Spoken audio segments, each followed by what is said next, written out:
আমের আচার তো আপনারা সকলেই খেয়েছেন, তবে আজ আমি আপনাদের শেখাতে চলেছি কিভাবে অতি সহজে আর অতি কম উপকরণ দিয়ে কাঁচা আমের আচার আপনারা ঘরেই বানিয়ে নিতে পারবেন। তাহলে ভিডিওটা স্কিপ না করে শেষ পর্যন্ত দেখতে থাকুন।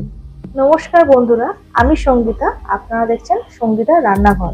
আজকে আমি বানিয়ে দেখাবো অতি সহজ উপায় কিভাবে আপনারা ঘরেই কাঁচা আমের আচার বানিয়ে নিতে পারবেন। কাঁচা আমের আচার বানানোর জন্য আমি এখানে 500 গ্রাম আম কেটে নিয়েছি। আপনারা এইভাবে কিউব করে কেটে নেবেন। এর মধ্যে আমি দিয়ে দেবো 200 গ্রাম চিনি, দিয়ে দেবো পরিমাণ মতো লবণ। এরপর এই সব কিছুকে ভালো করে মিশিয়ে আমি ঘন্টাখানেকের জন্য রেখে দেবো ঢাকা দিয়ে।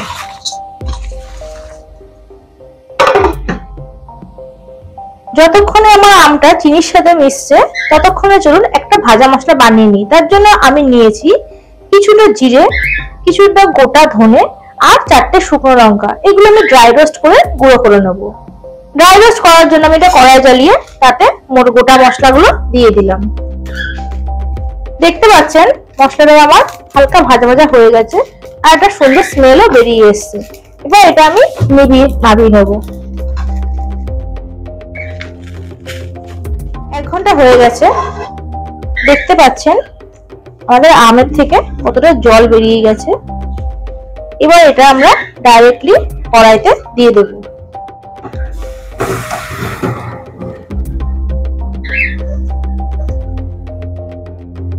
চিনি আর নুনটা আমি আগে থেকে মাখিয়ে রেখেছিলাম, যার ফলে কি হয়েছে আমটা অনেকটা সফট হয়ে গেছে এবং আমের ভিতরে এক্সেস জল বেরিয়ে গিয়ে তার ফ্লেভারটা এর মধ্যে ইনট্যাক্ট হয়ে গেছে।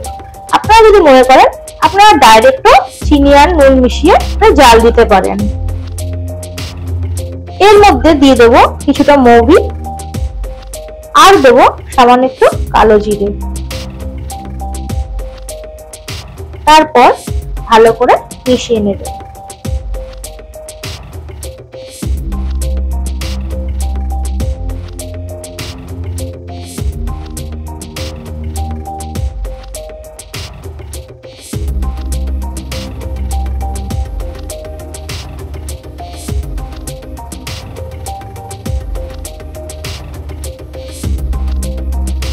এই স্টেজে এটা দিয়ে দেবো অল্প করে একটু বিট লবণ।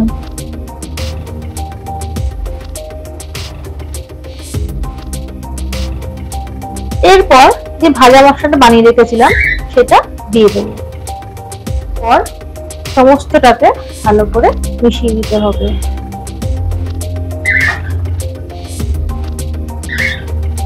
আমাদের আচারটা রেডি হয়ে গেছে। এবার এটা আমরা নামিয়ে নেব।